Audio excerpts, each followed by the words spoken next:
אנחנו מדברים על לפני שנה, לפני קצת פחות משנה, הרבה לפני המלחמה. היו לנו בעיות קשות בחברה, שאפשר לנקד אותן למילה אחת, הייתי אומר מחלוקת.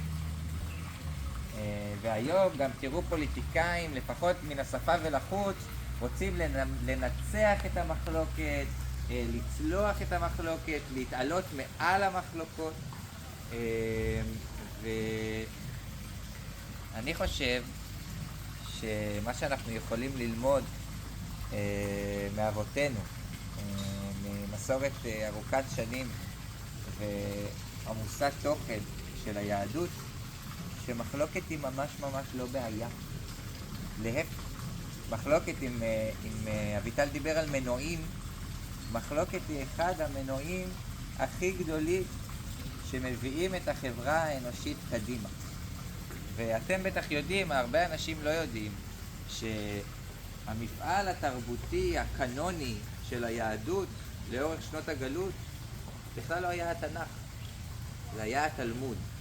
התלמוד או הגמרא זה אפילו לא ספר, זה מדף שלם של ספרים שכל כולו הוא פרוטוקול של ויכוח מתמשך ובלתי פוסק בין חכמים שישבו בבבל או בטבריה והתדיינו ביניהם איך ראוי לנהוג, מה חשוב לעשות, מה זה? או ביבנה אחר כך. ונשאלת השאלה למה? למה גם החרדים וגם הדתיים הלאומיים שיושבים בבתי המדרש בישיבות, הם לומדים גמרא. ומה הם לומדים? את כל עשרות, מאות ואלפי הדעות שבכלל לא התקבלו, שבכלל לא נפסקו להלכה. ולמה אנחנו לומדים את הדבר הזה עד היום? אז התשובה שאני נותן, התשובה שאנחנו נותנים במסורת של היהדות הפלורליסטית של בתי המדרש, שהיהדות עשתה פה מעשה חתרני של קנוניזציה של המחלוקת. אנחנו יכולים ללמוד מאותו מדף עמוס של ספרים איך לנהל מחלוקת בצורה בריאה, בצורה מיטיבה, בצורה שתיקח אותנו קדימה. וזה מה שאנחנו עושים בבית מדרש.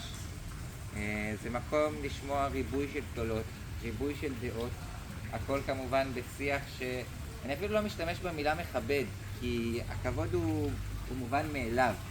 זה שיח שהוא קודם כל מפרה, אני מגיע בהקשבה, אני מגיע בהכלה של הסיטואציה, וריבוי הקולות הזה הוא בא עם איזשהו גירוי. גירוי שאנחנו במסורת מביאים אותו מטקסט.